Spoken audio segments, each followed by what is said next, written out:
You know you're living in a dictatorship when the leader doesn't just ignore the Constitution, he wants to rewrite it. When he jails his opponents, pardons his allies, and calls protesters a foreign invasion. When criticism makes you a traitor, protest makes you a criminal, and comedy is considered a threat to national security. This isn't a warning, people. It's a diagnosis. You're living in a dictatorship. You don't wake up one day in a dictatorship. You slide into it, headline by headline, law by law, lie by lie. Until one day you realize the courts are stacked, the media is silenced, and the guy in charge is threatening to jail his enemies while pardoning his friends. When comedians and musicians get investigated, protesters get tear-gassed, reporters shot by rubber bullets, and billionaires who disagree suddenly lose their government contracts. That's not democracy, that's not freedom. That's a dictator in a baseball cap. And a whole lot of people pretending it's normal. The US is not teetering on the edge of authoritarianism anymore. They're in it, and the rest of the world is feeling the heat. Let's start with the very basics. Every dictatorship starts the same way. A boogeyman, immigrants stealing your jobs, drag queens, woke universities, anyone with pronouns in their bio, and vaccines that have saved millions for decades, suddenly painted by conspiracy theorists as part of a global mind control plot. 2. A broken system. The so-called rigged election, unless you rig it yourself. The deep state, courts that allow law, and journalists who still think truth matters. And then comes the hero, the billionaire messiah in a trucker hat promising to drain the swamp by flooding it with his own goons, all while tooting around in a gold-plated golf cart and executive privilege. Trump's not threatening to become a dictator, he's already acting like one. It's been over 4 months of chaos and counting. Pardons for loyalists, investigations for critics, and constitutional rights tossed in the shredder. Every public service cut and gutted. And the cult? They're still clapping. And Trump, he's not subtle. He literally said he wants to suspend the Constitution to fix what he calls corruption. That's not reform. That's a coup in slow motion. In Trump's America, the guilty get pardons and the innocent get investigated. Trump called immigrants animals, journalists enemies, and half the country vermin. He deployed 2,000 National Guard troops and 700 Marines to squash peaceful protests against ICE raids in LA. No ask from the governor, no ask from law enforcement, just military force and applause from MAGA. He then suggested that border czar Tom Homan should arrest California Governor Gavin Newsom after Newsom challenged federal immigration raids in LA. No charges cited, just consequences for defiance. Dictators always say the same thing, only I can fix it. But what they really mean is only I can control it. The courts, stacked. The media, muzzled. The military, politicized. And the truth? Well, that's optional. He's not restoring law and order, he's replacing it with loyalty and fear. That's not leadership, that's the dictator starter pack shrink-wrapped and made in Mar-a-Lago. Trump doesn't just tolerate dictators, he idolizes them. While past presidents stood shoulder to shoulder with Democratic allies, Trump keeps swooning over the guys who poison critics and murder journalists. He's not standing with democracies in 2025, he's ghosting them. And he's replacing alliances with a VIP list of strongmen and billionaires who say nice things about him. He called Vladimir Putin very reasonable. While Russia's war on Ukraine entered its 4th bloody year, he blamed Zelensky for Russia's invasion because when you're in the dictator fan club, the victim is always the guilty and the tyrant is always very smart. Then there's Saudi Arabia. Trump says he's fighting global corruption, but he accepts a $400 million private jet from Qatar, flies to Riyadh, and calls the Saudi crown prince the most visionary leader in the world. Yes, the same prince that the CIA confirmed approved the operation to kill Khashoggi and have him dismembered. You know, because nothing says land of the free like teaming up with the guys who dismember journalists, bankroll extremism, and look at women as second-class citizens. This isn't America first, it's democracy last. And dictators?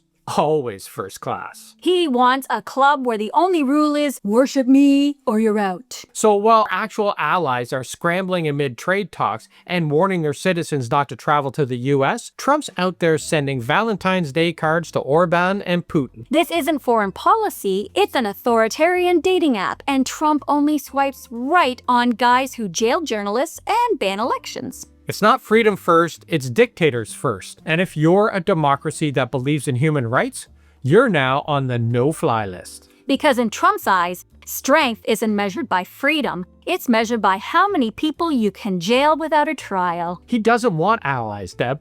He wants yes men. He wants the world to revolve around him like a golden statue in Pyongyang.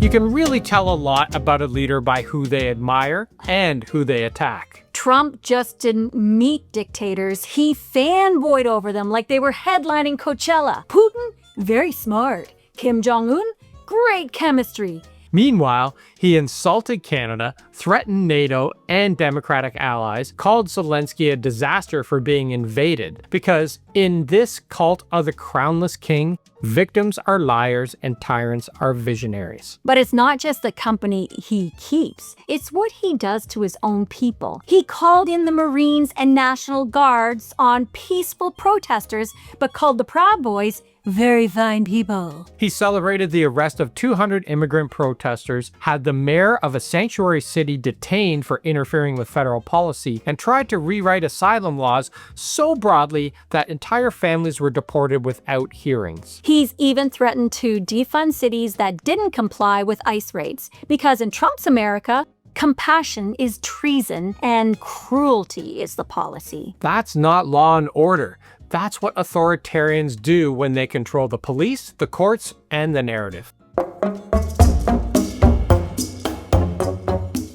Everybody knows democracy thrives on debate, disagreement, and dissent. But in Trump's America 2.0, those aren't signs of a healthy society, they're acts of betrayal. This isn't about policy anymore. It's not even about politics. It's a personality cult where your vote isn't a choice, it's a loyalty test. You're not backing a platform, you're pledging allegiance to one man. Want proof? Just ask Liz Cheney. She voted conservative her whole life, but the moment she held Trump accountable for January 6th, she got booted faster than a MAGA hat at a climate rally. Only the most obedient survive. It's like Squid Game, but everyone's wearing red and the prize is an ambassadorship to Hungary. You don't need to burn books when you can just ban the truth. Slavery? It wasn't so bad. Segregation? Overblown. January 6th, a peaceful protest with some enthusiastic tourists. Democracy doesn't die in a fiery coup. It dies with a cheer. When the crowd roars louder for loyalty than for law. When they cheer every lie, boo every truth, and chant the name of the man dismantling their freedom. That's not just an erosion of democracy. That's the loyalty test. And if you fail it,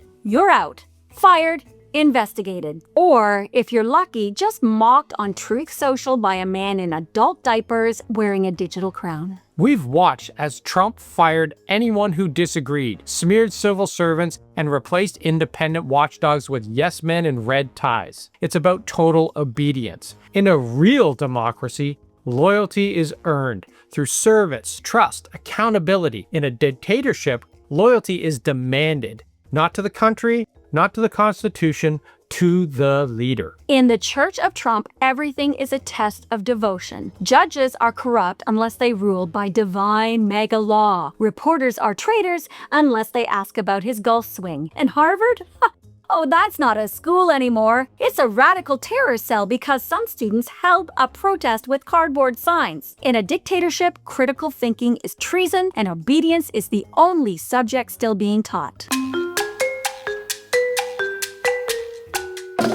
And we need to think about this. When America slides into dictatorship, it doesn't do it quietly and it doesn't do it alone. Because when the world's most powerful country stops pretending to care about democracy, the ripple effects turn into shockwaves.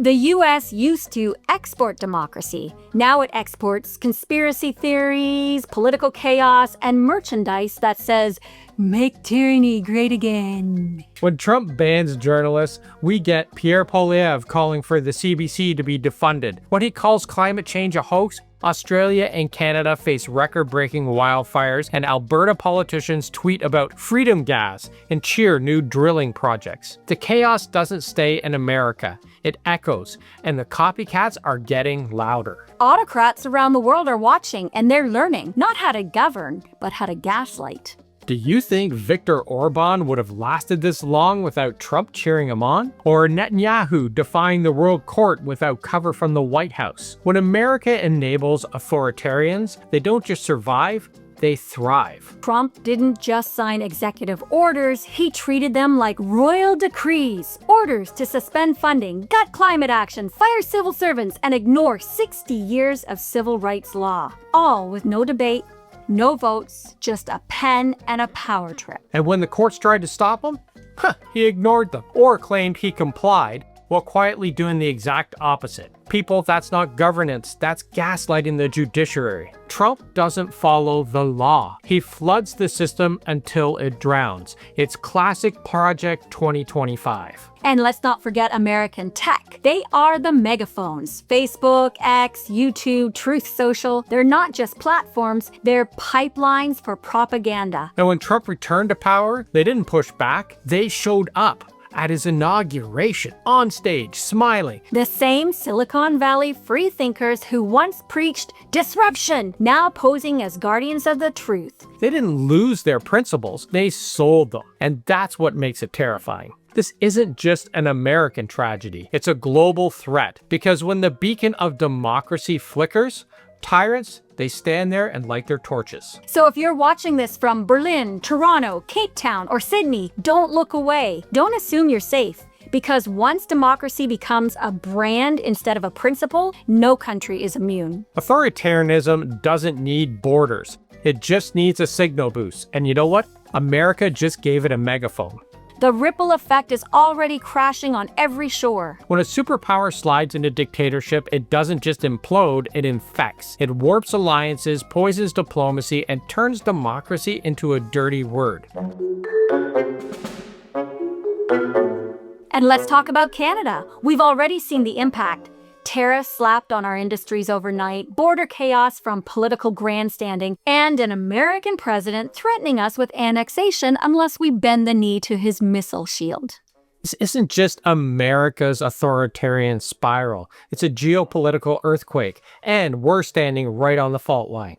If the US becomes a dictatorship, it doesn't matter how many elections we hold, how free our press is, or how proudly we wave our flag. We're next, because when democracy dies in a superpower, it doesn't stay dead alone. So, what do you do when a democracy feels like a rigged game and the guy in charge is just out there rewriting the rules? You have to keep fighting, but not like them. No cults, no slogans, no blind loyalty. You have to fight with questions, with truth, and with turnout. Because authoritarians, they don't fear violence. They fear dissent. They fear mass protests, a free press, late-night comedians with a working microphone, and yes, voters who still give a damn. So you show up, do what the protesters across America are doing this week. You vote, you help someone else vote, you challenge every lie, even when it's exhausting, especially when it's exhausting. You remind people that this isn't normal. That jailing your enemies, pardoning your goons, banning books, banning protests, banning facts, that's not strong. That's cowardly. And if you think one voice doesn't matter, that's what they're counting on. Every cult needs silence, and every dictatorship thrives on your apathy. So get loud, be annoying, be inconvenient, be a dictator's worst nightmare. Because the alternative is silence. And silence, right now, that's surrender. We don't know how this ends, but we know how it begins, with people like us refusing to play along. So don't play along.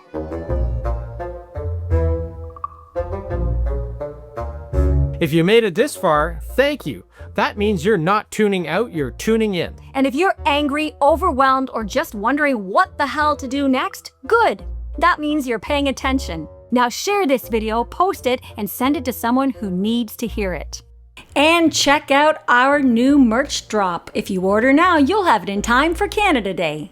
Like, subscribe, and hit that notification bell so you don't miss what's next. We've got more truth, more fire, and more ways to fight back. And to our members, thank you. You help us speak louder, reach further, and go deeper without corporate sponsors whispering in our ear. And if you want to support our work and get behind the scenes perks, shoutouts, and direct Q&As with us, join our channel membership, because every bit helps keep us on the air. This isn't just a video, it's a movement. So don't just watch, stand up, speak out, and don't play along.